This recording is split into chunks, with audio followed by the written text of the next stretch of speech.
Welcome to the Avert podcast, where we talk with some of the most creative people within North Texas and beyond. I'm your host, Michael Gibson Jr. We recently took our film Allura on the road. We had a screening in Dallas as part of the Dark in Dallas Shorts Film Festival, and thank you to everyone that came out. We screened before an almost sold-out crowd. Then we traveled to Central Texas to the Deep in the Heart Film Festival in Waco and had an awesome time.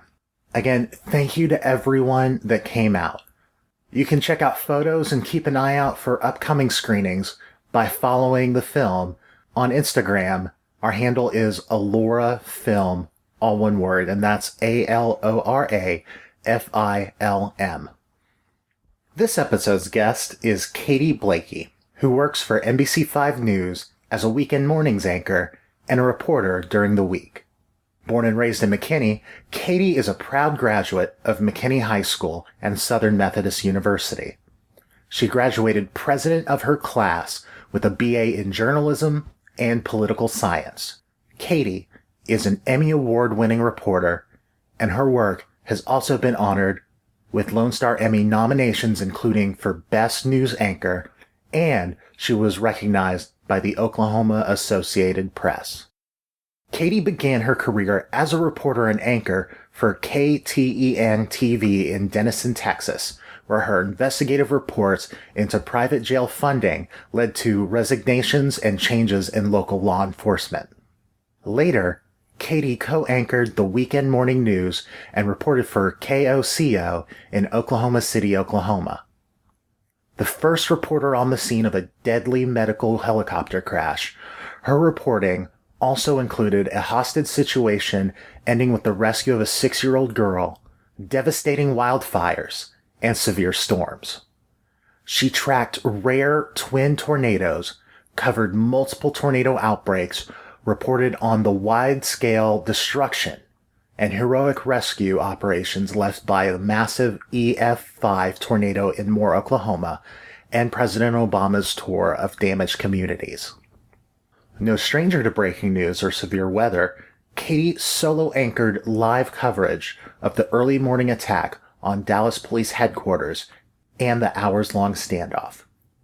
She covered the national outpouring of support for 5 DPD officers killed while protecting a peaceful protest in downtown Dallas and traveled to Houston for President George H.W. Bush's memorial services.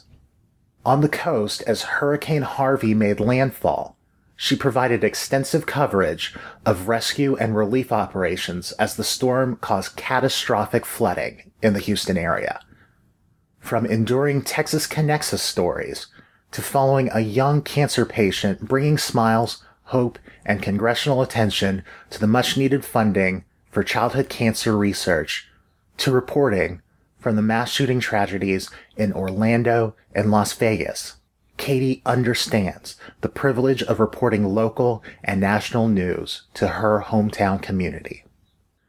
During our conversation, we discuss what it takes to be a journalist, some of the impactful stories in her career, chasing tornadoes, and so much more on episode number 44 of the Avert podcast. Consider yourself warned. My name is Katy Blakey. I'm an anchor here at NBC5 and reporter, and I love it. And you've been here since? I've been here 4 years now. I'm about to celebrate 4 years at NBC5, which it's gone by so fast. In some ways, there are times I feel like I've been here a lot longer than that time. Well, congratulations. And then you're pretty much a hometown girl. You're from the area. Yes. This was my dream. One of my dreams growing up was to come back home and be here and be able to report on my community and be around my family. I went away for a few years, worked in Oklahoma City. So getting the job here truly was like a dream fulfilled. And it's really funny because I'll talk to student groups every now and then about journalism and getting into the business and what my goals were. And I said, my goal was to get back to Dallas. And then they'll say, well, what now? And I go, oh, like I reached my first goal. Now I got to figure out what the next thing is. But yeah, I'm very happy to be home. Now, where did you end up going to high school? I went to high school in McKinney High School. At that time, there was only one McKinney High School. There are now 3 McKinney High Schools. My mother had gone to McKinney High School. My grandparents went to McKinney High School. Most of my family went to McKinney High School. And then from McKinney High School, I went to SMU. And what was it that drew you to SMU? So it's really funny because growing up, I never thought about going to SMU. That was 30 minutes down the street. Why do I want to go that close to home? I'm going to get out of here. I'm going to go far away. And my mother had said, why don't you just look at SMU when you start getting at that age when you're kind of looking at colleges? And I went for a campus tour and I fell in love. And then I got a really wonderful opportunity with a scholarship, and that sealed the deal. Because I thought I was going to go off to the East Coast. That's kind of always been my goal and my dream, because that was my first chance, I think, when we traveled some when I was a kid, going to college campuses on the East Coast. And that was your first taste of like, this is what college is supposed to be like. And I thought, well, I'll never go close to home. And then sure enough, I went 30 minutes down the street. Was there a specific college that you were looking at? I looked at University of Virginia. I looked at the College of William and Mary. I thought about going to UT if I stayed in Texas. I was going to go to Texas. But SMU combined all of the things I liked about those other places. It was a small campus, but big enough to where you were always meeting new people and coming across new classes or new professors. But at the same time, you felt like it was a true community, that it was home. And I just had that very comforting feeling about it. So it worked out. Now, what was it that ultimately drew you to studying journalism? So I'd always been interested in the news. Both of my parents were avid news watchers, readers. It was something we did in our house all the time. My dad would come home from work. We would watch the nightly news together. Then we'd have dinner and we would talk about what we saw in the news, or, they really were encouraging of me asking questions about what was happening in our community and happening in the world. So that was always one part of it. And then I loved to read and write when I was a kid. Those were my two favorite things to do. And so all those things just kind of blended together. And then I did it in high school. I worked for the high school newspaper and I did all those things that you do. And then that led me to college doing the same thing there. Now, it seems like nowadays, kids are constantly on social media and everybody's writing, but nobody's reading. What were some of the things that you read as a child? Oh, what were some of your favorites? I read everything. I love historical fiction. That might be one of my favorite things. I love biographies and autobiographies. So I read a lot about different people in history. Politicians, just all sorts of things. I just loved learning about people and different events, I think, in history. And so that, I think, really kind of instilled in me that I needed to be a citizen of the world and know what was happening and be involved in that process. Now, is there a particular time period that was your favorite? So, colonial history, like early American history, I was fascinated with how we became a country. And my mom, I get that from my mother because she was always fascinated by it too. So we never flew anywhere. The Blakeys traveled in a car all over the country, crisscrossing. And so we ended up lots of times going to the East Coast. And we went to Colonial Williamsburg, and we went to DC, and we went to Philadelphia, and we just came back from a trip to Boston not too long ago. Just to learn about how our nation was formed. And it was just fascinating to me. I always thought, how does this small group of people fight at the time Great Britain, who was the most powerful country in the world, and go off on their own? So that always fascinated me. Now, being a journalist, is there a historical figure that if you could sit them down across from you and interview them? There would be several. I have to think of who would be on my list that I would want to talk to about a certain period in time. I would think maybe Abigail Adams. So much focus is on, obviously, the men, of that time, because women's stories were rarely told. They weren't written down. Right. But I think she is someone that's very well known of how she was an active participant in what was going on. And really, lots of times, she had the ear of her husband, and husbands listened to wives, and she could relay things she thought needed to be said and needed to be done through him. And so she was very influential and powerful. So even though she didn't have that power per se. And I would love to hear from her and just what it would have been like to be a woman at that time. And you watched a country, the birth of a country right there. Right. Would have been interesting. But there's so many. I think there's a lot of authors I would love to sit down with. If Harper Lee was still alive, I would have loved to talk to her. She just sounds like someone that you would have the most fascinating conversation with. But those are two that I think I would have really enjoyed listening to. Very interesting. Yeah. Did you ever read Harper Lee's that other book that came out? Ghost at a Watchman? Yes. I had very conflicted feelings before I read it because I love To Kill a Mockingbird. And to me, it's just this perfect book. Right. And I understand, when people would say, oh, why didn't she write another book or why didn't she do something? I go, where do you go from there? How do you write anything you do after that? I think would have been, people are always going to compare. And as a society, we're never satisfied. Someone does one great thing and then we go, all right, well, what's next? Like, can't you just be satisfied with this one great thing? So I finally read it. I got it. And I did enjoy it. But you can see in that book, she is working out some of the themes that eventually go into To Kill a Mockingbird. So in the end, I'm glad I read it because it didn't ruin the experience of To Kill a Mockingbird for me. Obviously, the character of Atticus Finch is different. We see him in To Kill a Mockingbird as he's this perfect guy. He's stand-up. He's everything you want. And that's not quite the case in Ghost at a Watchman. So I'm glad that in To Kill a Mockingbird, we got the perfect guy. Read To Kill a Mockingbird in grade school. Haven't read that one yet, but... It's interesting. My mother still hasn't read it because she didn't want it to taint her view of To Kill a Mockingbird. But... Now, jumping back to journalism, what is it that you love most about what you do? Oh, meeting people. It's the same thing like you said. Everyone has a story. And you will go out one day. What I love about it is every day is different. There are some similarities of every day. We all have deadlines every day. The 5 o'clock newscast or whatever time you're going on is coming, whether you're ready or not. But you get to step into someone's shoes nearly every day. And that can be good and bad. But it opens your viewpoint to a world outside of your little bubble and what you live in. And I love having that perspective and being shown someone's viewpoint. That could be different from my own. They have different life experiences.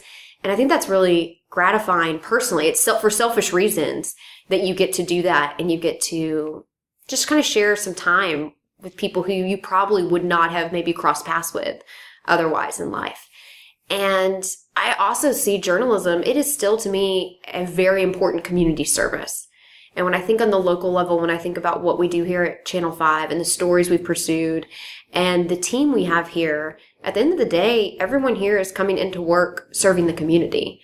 And I think about, there are no times I feel like that is more powerful than when we're in severe weather coverage or there is, a moment that is happening that our whole community is experiencing together. And that's why we're here, is to walk you through what's happening, try to make sense of what's happening, and hopefully educate you so you know what's going on. And so that to me is still a very powerful part of this career and why it makes me proud to say, I'm a journalist, I work at Channel 5.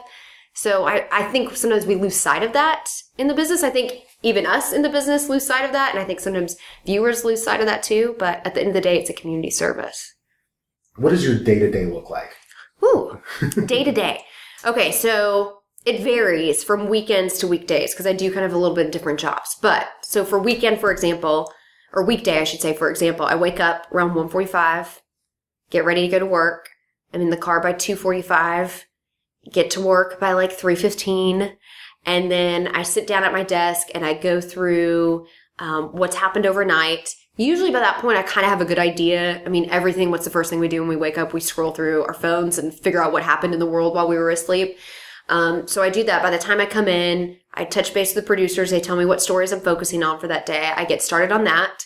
Then at 3:30, we have a editorial meeting with the whole morning team. Everyone gets together and we go through the rundowns for the shows. We talk about anything that could pop up that could be an issue, or if there's a story we really need to focus on, or if we think, hey, maybe here's a story we need to be focusing on instead. So we talk out all those things. Then about 3:50, I run back to the makeup room, put on my face, do my hair. So you do your own makeup. Yes, I do my own hair and own makeup. For some reason, that's the question I get asked the most. It's either, who does your hair and makeup, or what time do you wake up? So 1:45, and yes, I do everything. That's why sometimes it doesn't look so good. And then at 4:30, that's when our first show comes on. So my role between 4:30 and 7 a.m. is to deliver some of the big stories of the day that might not necessarily, it could be a local story, a big local story, or it could be a national story, to look for anything new that's been breaking overnight. at that time in the morning, 4:30, that's when the East Coast is waking up. You start seeing stuff popping from the New York Times and Washington Post, and to kind of pick apart any things we see from them. The president is usually up tweeting at that time, so we can pick up the tweets and then get reaction from other lawmakers. So a lot typically happens between that 4:30 and 7 o'clock time. That's when news starts happening. And my job is to deliver that and update it as much as possible I can between 4:30 and 7. So sometimes I'm usually on a couple of different stories. Some days it's a struggle to figure out what I should be on. Sometimes there's not a clear big national story or big local story. But that's kind of where I get to have a little bit more fun on those days. I can be on something a little bit lighter, but that's usually my role through then.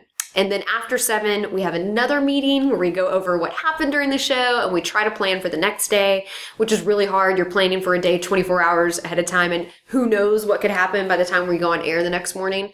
But we try to plan or look for things that we think could be news or making news the next day. And then that's where I get to have like a little bit of a break and get some coffee, try to eat my lunch at 7:30 in the morning. That's why I crave burgers at 7:30 in the morning. And then I'm either logging a story I've gone out and shot, I'm going to shoot a story, or sometimes I'm anchoring the midday, so I'm then getting ready for the midday. So that's a typical work day. And then I'm out of here usually by 12:30, and then I can do whatever I want for a little bit. Now, do you prefer anchoring or reporting? I like both. I really do. I enjoy both because it's a good mix of everything. I like being on the desk during big breaking news events. It's just, I don't know what it is.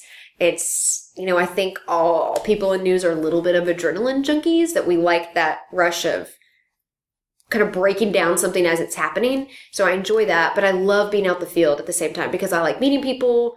I think it's detrimental to you if you're only in the studio all the time, which I think is good here because at NBC5, we tend to, our anchors go out and report. They're out there on big stories. So they're not just always stuck in a building all the time. Because you kind of lose touch with the community if you're just stuck in one place all the time. You need to be out and about and figure out what are people talking about, what do they care about. So I like both because it provides a good mix. Now I will say this, on really cold winter days, I'm really grateful to be in the studio. When it's icy, I'm like, okay, I'll be in the studio today. That's okay. But I don't mind it. I had chased tornadoes and all sorts of weather events when I was in Oklahoma City and loved it. Loved chasing tornadoes, loved being out there. So that I'm totally fine with. But it's the ice that I'm like, I'd rather just stay inside. What is it like chasing a storm? Like, what's been your experience with that? I'm very lucky in that I worked in Oklahoma City with one of the best photographers, photojournalists, storm trackers.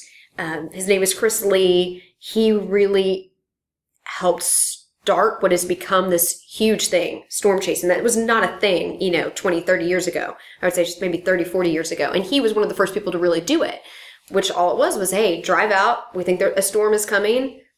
Call in and let us know what's happening. And that evolved, obviously, as technology evolved, where he can now we can live stream in the Thunder Truck. We can live stream exactly what we're seeing and talk about what's happening. So I worked with him. Well, he was like the guy you wanted to be with because he knew everything. He taught you everything. And I got to travel with him on these big weather days in Oklahoma. It was really exciting. I was the driver. He sat in the passenger seat and would just tell me where to go. And you were essentially on your own. We had a radar, and you watched the sky, and you look for signs of what might be developing. And some days were crazy because there were storms popping up everywhere. And some days you would think we're going to be crazy, and you get out there and it'd be a total bust. And then you'd be 200 miles away from the station, so you'd have to come back. But it was a lot of fun. There were a few tense moments because you're driving in sometimes blinding rain or hailstones, or you can't really see, especially when it gets dark. But we were very good at never putting ourselves in a position where we felt like we were unsafe.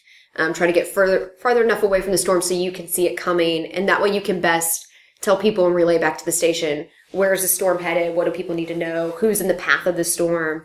Right. But it was a great education, kind of on the fly, being thrown into it and figuring your way out. But I had him beside me, which was awesome. So it really prepared me when I came here for some of the storm chasing we've done to be out. It was really cool, really interesting. It was fascinating. Yeah, I don't think I've done some stuff in through the years, but I don't think I'd ever want to chase a tornado. And I think had you asked me this when I was a kid, when I was first starting the business, I would say no. But now that I've done it, I want to say enjoy it. But you really feel like I'm out here and I'm serving a purpose because this information I'm gathering is going to be used to help your meteorologists back at the station know what to tell people at home. That way they can prepare best for what's coming. And so you feel very valuable. You feel like I'm doing some good work out here today. Some days you don't feel that way. Sometimes you wonder, everyone has those bad days at work where you go, did I make a difference today? Did I do what I was supposed to do? But those are the days where you feel like, okay, we did this. And hopefully we help some people along the way. What qualities do you feel make a great journalist? They have to be curious.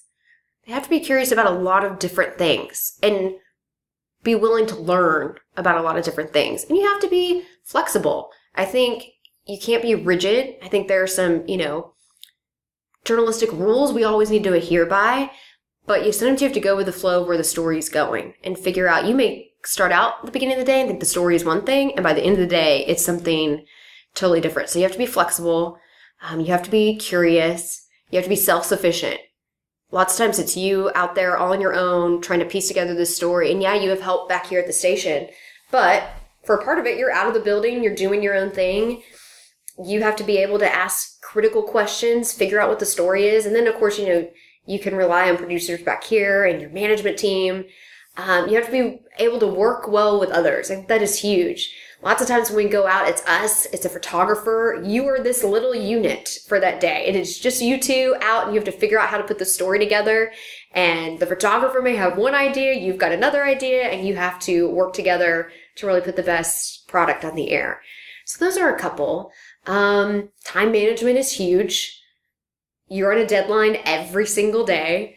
And I noticed that I don't stress about deadlines. Like in my personal life, I would say, like when you think like, oh, I got to get this done or I got to get this thing finished because I'm doing it every day in the newsroom. You're always on a deadline. Right. There's always a newscast that is approaching.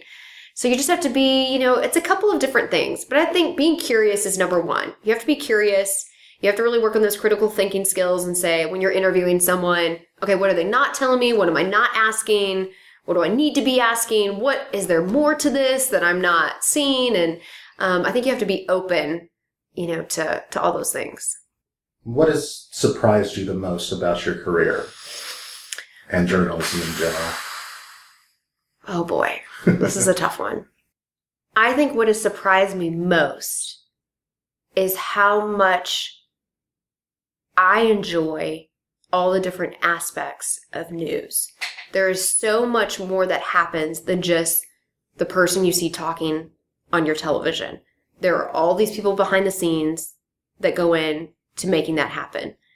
And they're all extremely dedicated and they all have very specific jobs. And it's all these jobs that growing up I never knew existed. And it's so cool to see those jobs now behind the scenes. And when I started out in my first small market, you kind of do all those jobs. You are the reporter, you're the photographer, you're the editor, you're the producer, you're running audio, you're doing teleprompter. And I love doing all those things. So for me personally, what surprised me the most was how much I enjoyed so many different aspects of putting on a newscast. I would say what surprises me the most just about maybe the field in general is just how it is always evolving. Every time some new technology comes out, they'll say, oh, well, that's the end of news, or, Facebook eventually is going to take over news. And I still think in my heart of hearts, at the end of the day, people are still going to want local news. They want to know what's happening. That news is still going to be relevant. It may be in a different form than how we do it today, but that will always be a mainstay. But you always hear, oh, news is ending, or you hear some, Yeah, they've been saying that radio's dead. Yeah, radio's dead, and then TV's going to be dead. And granted, the internet has changed everything. Social media has changed everything. But you still want to know what happens in your community and in your world. And that doesn't change. So I may not be, in 20 years, be doing exactly what I'm doing now, but I hope to still be doing that aspect of it. And I think that will still be needed because, like I said, it's a community service. So, at least I hope so. I could be wrong. What has been the most fun story that you've covered through the years? Besides chasing tornadoes. Most fun. The most fun. I will say the most impactful, because aspects of it were not fun. But right after I started here, a few months in, I met a little girl named Sadie Keller. She was 8 years old at the time, and she was battling leukemia. And we met her because she was a patient at Children's Hospital, and she had taken it upon herself to grab her mother's cell phone and record videos of her talking to the camera about what it was like to be 8 years old and have leukemia and what happens to you and the tests that were going to happen to you, what you needed to prepare for when you went to the doctor, what the doctor was going to say to you. All these big words and this jargon that no child should ever have to know and ever be faced with, but yet she was. And her parents thought lots of times when they were going to the doctor, they'd give her the iPad to play and thought, she's really not picking up on, a lot of the stuff the doctor's saying. Well, she was.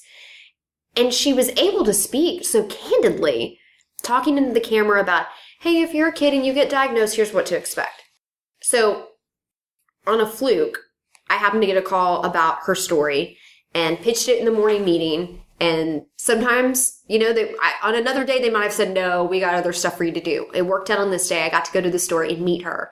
And I was blown away at her poise, her honesty about what it was like to have cancer, how mature she was for being 8 years old. And of course, it breaks your heart. She has cancer. But here she was trying to make another child not be as scared if they were faced with that diagnosis. And from there, oh my gosh, this child, she has gone on. She started a toy drive for hospitals all around North Texas because she was worried, like any 8-year-old, can Santa visit the patients if they're stuck at Christmas in the hospital? That was a big concern.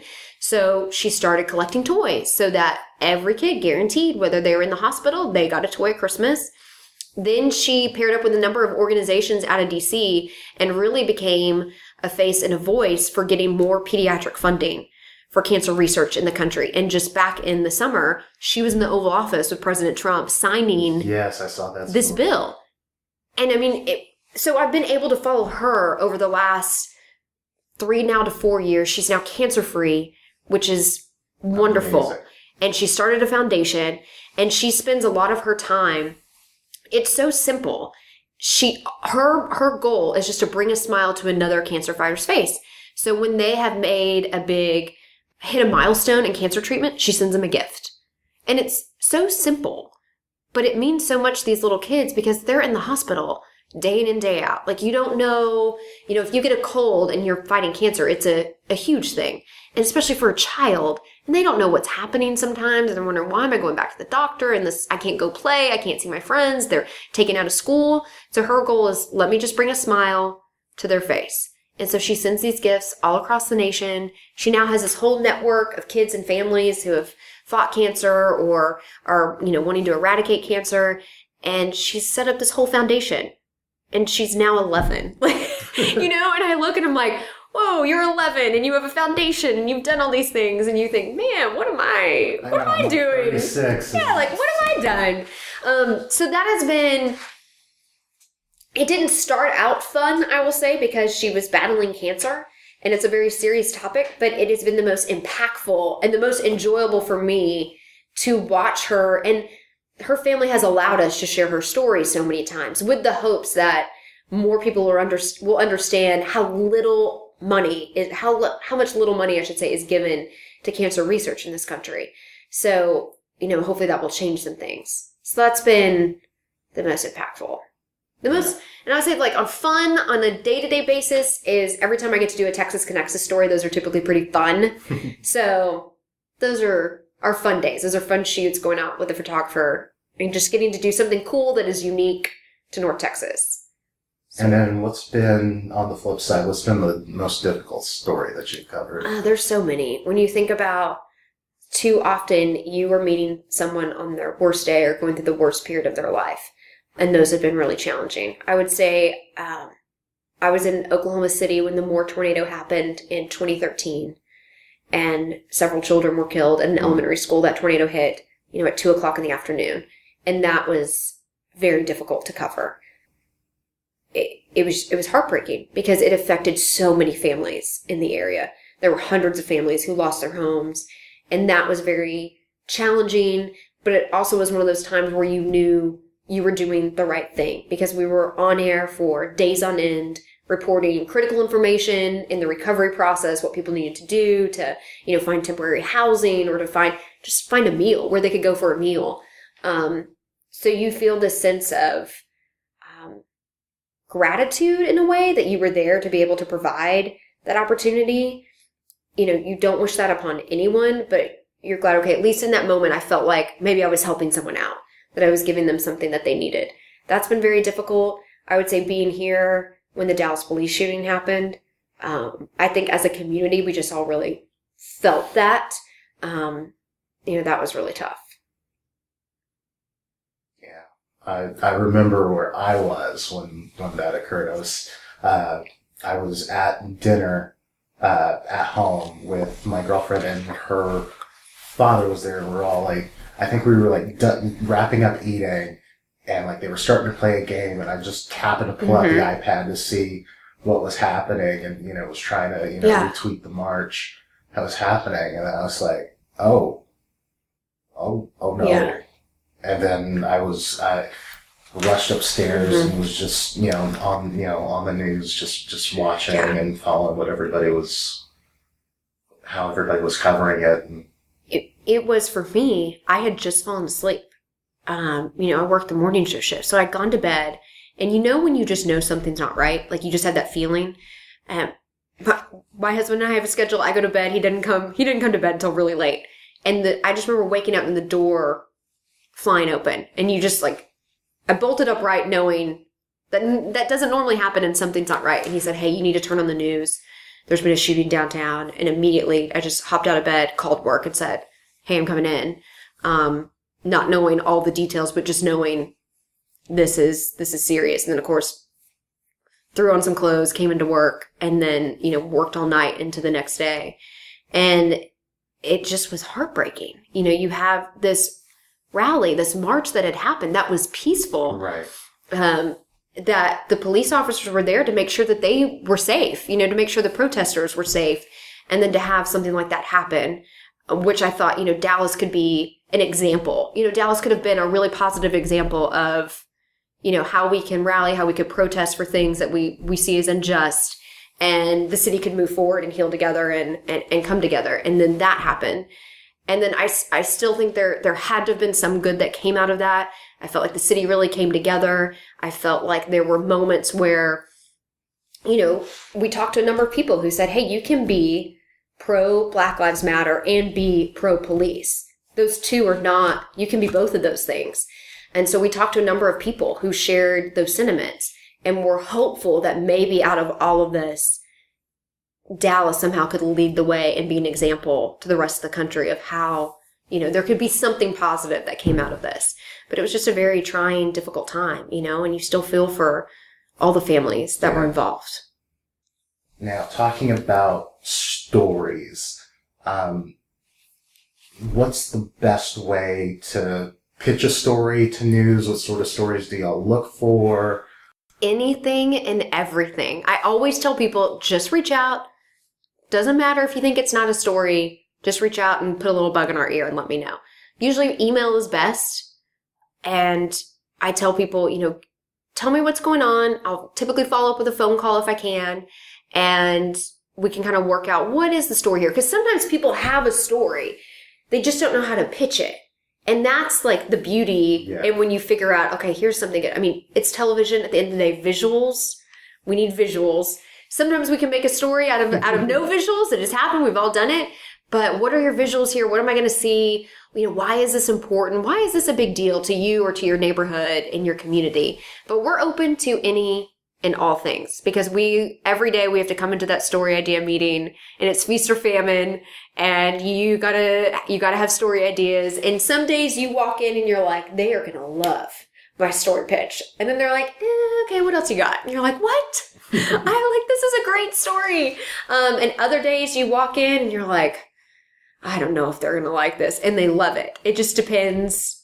Depends on the day, depends on the room, depends on what's happening around. And I always tell people, just keep pitching. If you got a great story, just keep pitching it every day. And eventually at some point, we will probably end up doing it. Now, if you ended up doing something other than journalism, what would that have been? I do not know. I was really interested in government and public service, and my degree was in political science and in journalism because I was always fascinated by politics. So I think I would have tried to have gone to DC and worked for either a lawmaker, or I would have worked for, one of the think tanks, or worked for a nonprofit. I just was always fascinated with what was happening in DC. So I think I would have tried to have gotten there somewhere. But my goal, I told myself, I will give myself 1 year in TV news. Because you were told all these horror stories in college, like, you will make no money. True. You will live, in a tiny town away from your family. True. And it'll be miserable and you'll have some really tough days. All true. But I said, if I can survive that 1 year and I like it, I'll keep doing it. And then I got there and all those things were true. I made no money, shared an apartment with one of my girlfriends who worked at the station, and we couldn't afford anything, but I loved it. And, after a year, I was like, I'm in this. This is what I want to do. So I probably would have tried to do something like that. I find now people ask me all the time, okay, well, if you weren't doing this, what would you do? And I'd be like, man, I don't know. It's hard. I'm sure at some point I will have to think about what would I do if I'm not doing this, but not today. Now, we touched on how you grew up here and you're back. Like, what are some of your most favorite places? Here in DFW. Okay. So I grew up in McKinney. So obviously my heart is in McKinney. All my family's in McKinney. So I grew up right downtown, right off the square. So I thought everyone had a downtown that was like that growing up. And then you realize not everyone has such a cool downtown. So I love going to downtown McKinney. I feel like that's something every family in North Texas can go do. It's easy. It's free. You can walk around the square. There's great shops. There's great restaurants. So that's a big one that we do. Because every time I go home, which is often, my mom and I will go shopping or we'll go down to the square and have lunch. So that's one of our favorite things to do. In Dallas, we live over in East Dallas, so we love White Rock Lake. I try to go there as much as possible with my dog. We love Lower Greenville. We can walk to Lower Greenville. We can eat at all the restaurants and the shops down there. So that's a big plus. There's so many things to do. What's fascinating about North Texas is we're so spread out. Like, it's a huge area. Yeah. And I forget, I guess growing up here, sometimes I forget how big of an area, because you kind of get caught in your own little bubble or where you're at. But it's been fun since I've been back to explore some of the neighborhoods that I probably wouldn't have, normally gone to growing up because we just didn't go there. Like, even as a kid, we never went to Fort Worth very often. Like, at that time, you have to remember 121 went to McKinney and it was, a 2-lane road. And now 121 is the Sam Rayburn Tollway and shoots you to the airport in like 20 minutes. And then the other side, you can get to Fort Worth, so it's like everything, you can get places a lot faster in some ways. So for us going to Fort Worth or even going to DFW Airport, it was like, oh, we're getting in the car and we're going on a road trip, Yeah. So it's been so great to like come back and then go to Fort Worth and be down there and go to the stockyards. And then Fort Worth is just seeing such this boom. I feel like all these communities are seeing these huge booms of where there's all these new restaurants and places to go. And it's been neat to see all the people wanting to start locally owned businesses. Now, I don't know where these people get the energy or the ideas to open up all these restaurants and new places that are really, really unique, I would say, to North Texas. So it's been fun to explore. So we'll go to Fort Worth. We'll go to, we like the Bishop Arts area in Dallas. We're close to Deep Ellum, and that area has like gone through highs and lows through my entire life period of like what it was when I was in college, what it was after college, what it is today. So there's lots of stuff. But it's sometimes I need reminders on all the things there are to do because you get stuck in your own bubble. Yeah, just this whole area has just exploded. Like, I grew up in Fort Worth, and I remember when Western Center used to be just a dirt road. Right. And now it's just, the whole area has just exploded. And if you don't go somewhere all the time, it might be a couple of weeks before I head to like Fort Worth or Arlington or somewhere, and then you go back and you're like, wait, what happened? What's that? Like, what is that going up? Like, what are they building now? It's just changing so rapidly. Yeah, like I was just in Denton last week, and because I went there for college and I graduated in '06, and I used to go there constantly, But then, with work and stuff, in life, you just get busy. But then I was just up there and I went down Fry Street and I was just like, this looks nothing like when I was there. Mm-hmm. Well, it's always funny to me when I meet people who will say, oh, I'm from, I grew up in McKinney. They'll say, oh, I'm from McKinney. I'm like, oh, how long have you lived there? And they'll be like, oh, forever. And I'm like, oh, really? And I'm like, how long? They're like, 5 years. And I'm like, okay. I don't know that that's forever. Yeah. But it cracks me up when I meet people because we have so many people moving here from all over the country. So it's fascinating to me. And I'm also always curious of why. Like, why did you move here? Why did you move from wherever you're at, from California or Ohio or, the East Coast to North Texas? So I'm always curious to figure out what it is that brings people here. Because when you grow up somewhere, you always envision like other places, like, oh, I'll go live here, I'll go this. And then I'm like, so why'd you come here? And obviously I love where we're from. It's beautiful in some aspects, but I'm always curious about why did you want to come here? Why are all these people moving here? I'm always curious. It was funny. Like, I remember years and years ago, I was dating this girl. Just an offhand comment that she made. We'd asked her cousin. Mm-hmm. I think she was like 8 at the time. I was like, well, have you ever been to Six Flags? And she's like, no, never in my whole life. I was like, calm down. You're only 8. You've got plenty of time to get to Six Flags. Yeah, that's great. And then I think she took her, a couple weeks later. Never in my whole life. I just thought that was hilarious when she said that. What sort of stuff makes you laugh? Oh, what stuff makes me laugh? I'm trying to think. I think I'm very easy to laugh. Like, it doesn't take a lot. Yeah. So I feel like anyone who's remotely funny can come around me and like get a little boost of confidence. I'm trying to think of what really makes me laugh, like shows I really like or comedians I really like.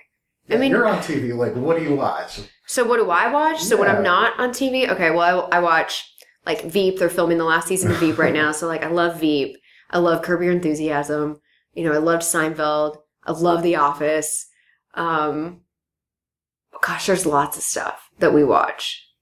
And I think sometimes after working in news, sometimes you come home and I just want to laugh. Yeah. Like every now and then I'm up for a serious drama, but sometimes I'm like, just let me watch something stupid and laugh about this. But that stuff usually always makes me laugh.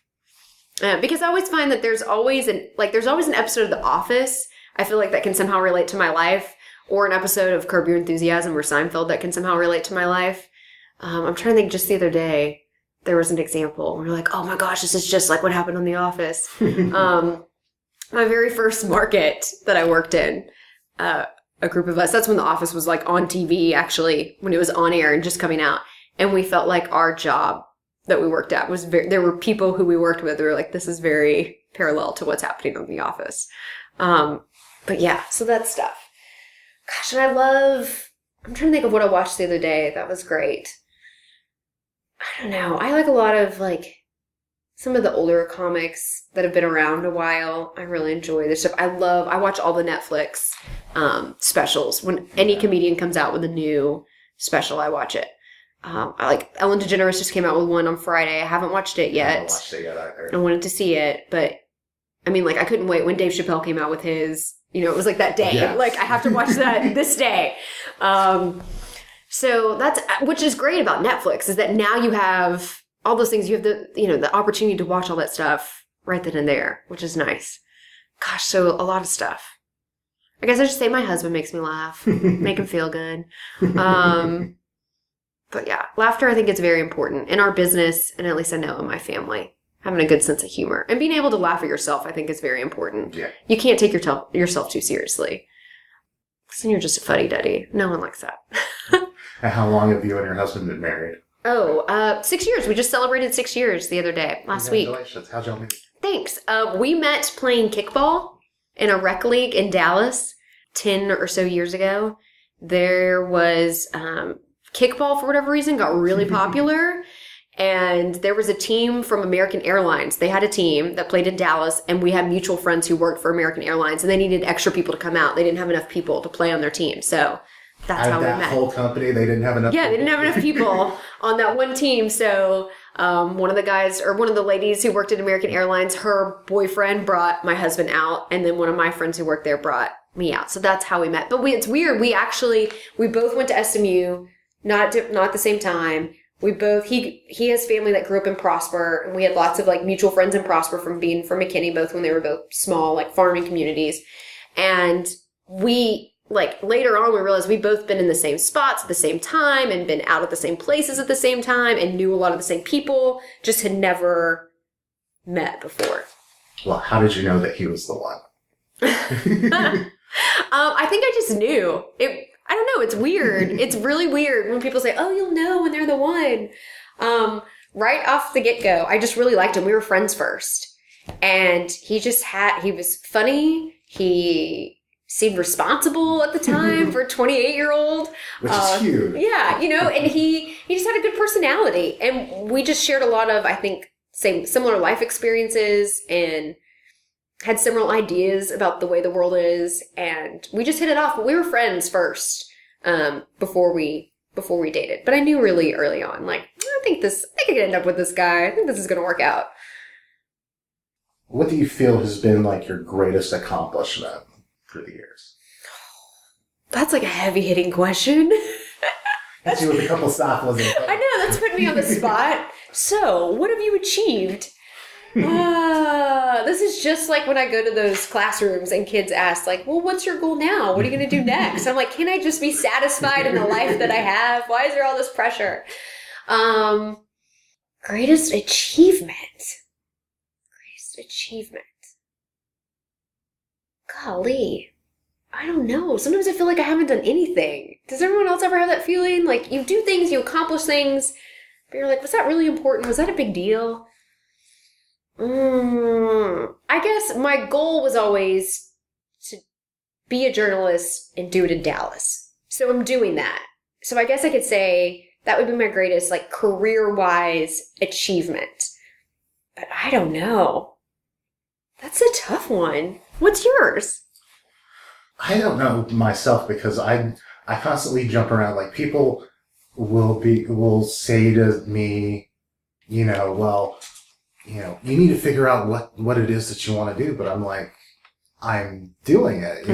I work for such a great company. Right. I get to be creative in my job, which is very fulfilling. And then outside of my job, I'm doing the podcast, which is, checking a creative box and, getting out, meeting people and stuff. I just did a short film. I did stand up and improv off and on, for several years. So it's just like, I just want to be an entertainer and creator. Mm-hmm. So, and you're doing that, and you're fulfilling that, like you said, that creative, like, itch all the time. So yeah, well, that's interesting. I also think at the end of the day, like, are you a good person? Do you feel like you were kind to people that day? I feel like almost that's an achievement, like, everyone should be that way. You should be kind. But sometimes in this world you go, man, what happened? Like, what happened? Do you have a motto that you tend to live by? I just think it's do unto others, as you would have it be done to you. Like, it's that simple. Just be kind, I think, is the biggest one. I will say my grandfather always said, I forget who originally said it, but a wise man speaks because he has something to say. A fool speaks because he has to say something. And I always carry that in the back of my head. That's hilarious. It's so true, though. It is. It's really true. And yes, in my job, I talk for a living, but I try to make sure what I'm saying when I'm on air is beneficial to the conversation. But you talk about, like, checking those boxes. Like, I typically have 3 things, and I've brought it up numerous times on the podcast. But if I check these 3 boxes throughout the course of the day, then I know I've had a good day. Have I learned something new? Have I done something for somebody else? And have I laughed? Oh, that's really good, Michael. Like, I need to have some boxes to check every day. Yeah, because I think some days it is weird because, everyone has work. You have, like, things you have to do. And then some days you get done, you may go, man, that was a great day. And then other times you're like, where did the day go wrong? Like, what? What happened? How did I get here at the end of the day? But that's good to have like little bullet points in your head to be like, okay, this is what I need to check off. That's pretty good. I may have to steal that. Well, feel free. What do you feel are some of the pitfalls that people can fall into trying to get into journalism? Get into journalism? Not being willing to do the work and sacrifice. And I think this is one of those careers. Now, it doesn't apply to everyone, but most people, you got to start out small and you have to be willing to do a number of different jobs. And that applies to a lot of different careers. It's not just journalism. And I think too often you're coming out of college, you're coming out of high school or wherever you're doing, and you want it all right then and there. And for some people that happens, and I would love to pick their brain to figure out how that happened to them. But for most of us, that's not the reality. Everyone's got to start somewhere. And I feel like too often I have seen people who are very talented, naturally talented at talking to people and asking questions and doing the work that a journalist is supposed to do, but they're not willing to put in the hard work. And that means working through your weekend. That means being available. That means saying, I'll do that job even if it's something you don't really want to do. That means working holidays and sacrificing going off somewhere, and starting out in that small station to get eventually where you want to be. I always knew what I was doing at the time was a means to an end. That if I did all of these things, then hopefully I could get a job back in Dallas. And thankfully for me, it's worked out so far. But I think too often I've seen people who they weren't willing to do that in the beginning. Now, there comes a point in your life, I think for a lot of journalists and people I've worked with, there comes a point where you've put in a lot of hard work. And at some point you say, you know what? It's not worth it to me anymore. I want to go off and do something else. I could still do aspects of what I'm doing now, but maybe in a job that pays better, that has better hours. I don't have to work holidays. And that's great too. But I notice oftentimes with the people who are just starting out that you have to be willing to do the work. And don't complain about it. Because I notice when you look around the room in a newsroom, most of the people in that newsroom all did the same thing. They all started out working every shift available, doing whatever they need to do to make a good impression and, progress their careers and learn what it takes to put on a newscast or, put out a paper or whatever it is you're doing.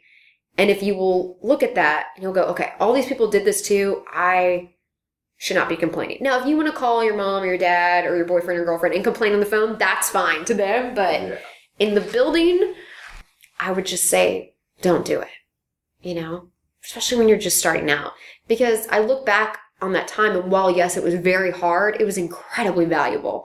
I learned so many things from so many people. So many people were gracious with their time to teach me things. And if you have that willingness and openness to work hard and show other people around you who have been there and done it all, that you're willing to do that, they will be very generous with their time and teach you and help you and mentor you. Yeah. And I would say that's just a major component. Now, speaking of mentors, did you have a mentor? Yes and no. And I would say this is one thing I try to improve upon because I did not have a mentor. I did not know anyone, man, female, who did this business. There was no one I knew who was in the business currently, actively doing it, who I could turn to for advice. I had professors who were great and gave me a lot of, insight into the business. But once I got out into the world and was doing it, there wasn't a lot of people I could look up to or reach out. And maybe that was on my part that I didn't just cold call someone and say, hey, can you help me out? And maybe I should have done that. The one person I did have at my station was a lovely lady named Erin, and she was the director. And she'd been at that station for a long time. And she was really good about telling you, hey, here's what you do to improve your story. Here's what you do to improve your performance. Here's what I've seen because I've watched a lot of people come through here, and here's how I can help you. And she was really great. But I'll also say, outside the business, my mom. The only person I had to talk to and counsel with was my mom or my dad. And theirs was more of, we watched you on television, here's what we think, here's what you need to work on, because they were really great in that it came from a positive place. They want the best for their kid. And so they'd say, hey, go back and watch yourself, think about, how you could have handled that differently or what you could do next time. But within the business, I didn't. And I know part of that is because when I started in my newsroom, there were no women in any leadership positions. I mean, it was all run by guys, and that was great. But they weren't like real eager to offer advice or wisdom or mentor people. And I think part of it is because they had a job to do. You're running a news station. They're worried about the budget. They've got all these other things on their plate. So I never really had someone like that when I first started out. Now, when I got to my second job in Oklahoma City, the photographer I mentioned, Chris Lee, he was great at mentoring everyone who came through there. And that was incredibly beneficial to me and so many of my peers who are now off doing all sorts of things in other stations and markets. But until that point, and that was several years in, I just really didn't have anyone I could go to for advice. And I think especially, with women or with minorities, that is something that's really lacking in this business, that we don't have a lot of people that we can turn to. And I think that's changing. I think we are seeing that change. But I know when I started out, I just felt like I didn't have that person.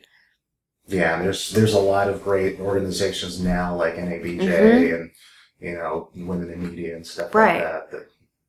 And I'm not sure how long those organizations have been around. But And it could have been I was just ignorant about not knowing where to go, for advice. Right. So some of it could have been on me, but I always try to think about that in the back of my head. So anytime, a college student reaches out or a high school student reaches out about, hey, can you give me some advice? Like I try to be as helpful as I can because I think, oh man, this was me, 15 years ago. How do you define happiness? Oh, how do I define happiness? I think it's doing what you love with the people that you love, and it doesn't have to be anything grand. It doesn't have to be anything big. You don't have to have some fancy, crazy career or make a ton of money. And it doesn't necessarily mean like having the job you always want. I think most people don't get to do what they're passionate about. You hear all this time, do what you're passionate about. And that's great. And that works for a lot of people. But for a lot of people that they're not doing what they're passionate about.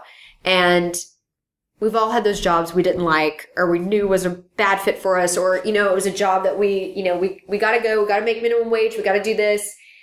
And I think, but if you can look for the joy in those days and you can surround yourself with people who love you, that's happiness to me. And I just think of, I look at my parents, I look at my grandparents, and I know there were jobs they did and things they did that did not bring them great joy, but they found ways to create joy, whether that was outside of work, surrounding themselves with things they'd like to do or people that they loved. And I think that's what you have to look for. How do you define success? Ooh, success? How do I find success? Oh, you just made me define happiness. Okay. How do you define success? I think it is different for every person. And I think success has to be, it's kind of a feeling. I feel like when you're in the groove, like you feel like you're moving along and you're moving in the right direction. You asked about like, what's your greatest achievement? And I don't know that there is one huge grandiose achievement, but I think every day if you can feel like you achieved something that day, even if it was as small as like I turned in this project and I'm happy with it and I'm proud of it, that's like an everyday achievement, and that's success. Like you are moving forward. You feel like you're on the train and you're going in the right direction. I think that is success. And now not every day you feel that way, but most days if you can go, okay, I'm doing this because this is going to lead me here, and then this thing will lead me here. I think that is how you define success, is that you keep kind of moving forward. What has journalism taught you through the years? I'm trying to think of what the biggest lessons would be. But so much, though. I think it teaches you to be open in so many different forms, and open to another person's experiences, open to change, open to taking risk, because I think we do take a lot of risk in our jobs, like personal risk of just every day you're putting yourself out there in some way. You're doing a story that some people may agree with, disagree with. You're putting yourself out there for a lot of feedback, some good, some bad. So I think it's just to be open to a lot of different things, and be flexible. So I feel like that is probably the biggest things. And then finally, what would you tell your younger self? Oh man, so much. So many things I would tell my younger self. Don't take yourself too seriously. Don't stress about the small stuff. Be patient. Patience is something I did not have when I was younger. You're too hungry. You're too ready for the next thing. And too often you feel like your life is just like stuck, or you're not doing anything, and you're so ready to do everything that just be patient. Like, it'll all come in due time. If you put in the work, you'll eventually start moving forward. Things will be going your way. But it's hard when you're younger. You're just so impatient. You're so ready for the world to start. Like, you're never satisfied. Like, when you're at the end of high school, I remember thinking, oh, I can't wait till college starts. And then when end of college, oh, I can't wait till I get a job and I can like be on my own. And then as those things go by, then you start going, man, I wish I hadn't been so impatient and really enjoyed that time and really appreciated the highs and lows of that time. But you can't tell your younger self that. I can tell my cousins that, or younger people that, and they're not going to listen to you. They hear you and they go, oh, okay, great. But at the end of the day, you're still so impatient and ready for what you think your life is to be. Your life is going to begin. It'll begin at the next chapter. That's when life really begins. And so I now still remind myself, like, just enjoy this moment that you're in. Enjoy this. Pretty soon you'll look back on this and be like, oh, I wish I had, paid more attention or spent more time with someone, or, really soaked up that moment. You want to tell people how they can reach you? Oh, so many different ways. There's so many different social platforms you can reach people nowadays. Twitter, Instagram, and Facebook is all Katy Blakey NBC5. Email Katy, Katy.Blakey, Blakey at NBCDFW.com. And they can mail a letter to the station if they wanted to do that. If they want to do snail mail. But I don't even know our address at the station. I always have to look it up. I just know Eamon Carter. It's on Eamon Carter. So yeah, but I'm always interested in hearing from people, whether they liked a story or they didn't like a story. And sometimes that criticism is hard to take, but it makes you better, I think, sometimes, as long as it's given in a positive tone, in a nice tone. The feedback is welcome and appreciated. And also story ideas. Story ideas are always appreciated. And is there any last thoughts that you want to?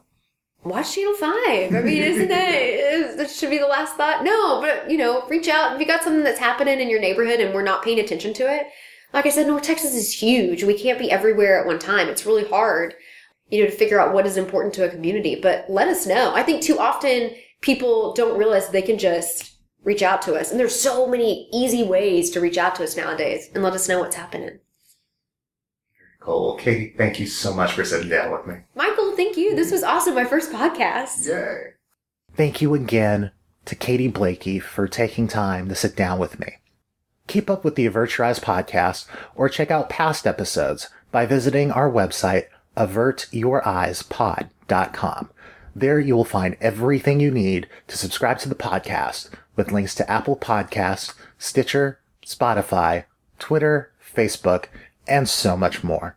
Go to www.avertyoureyespod.com today, and don't forget to leave a comment or review. Thank you so much for listening. I'm Michael Gibson Jr., and until next time on the Avert Your Eyes podcast, consider yourself warned.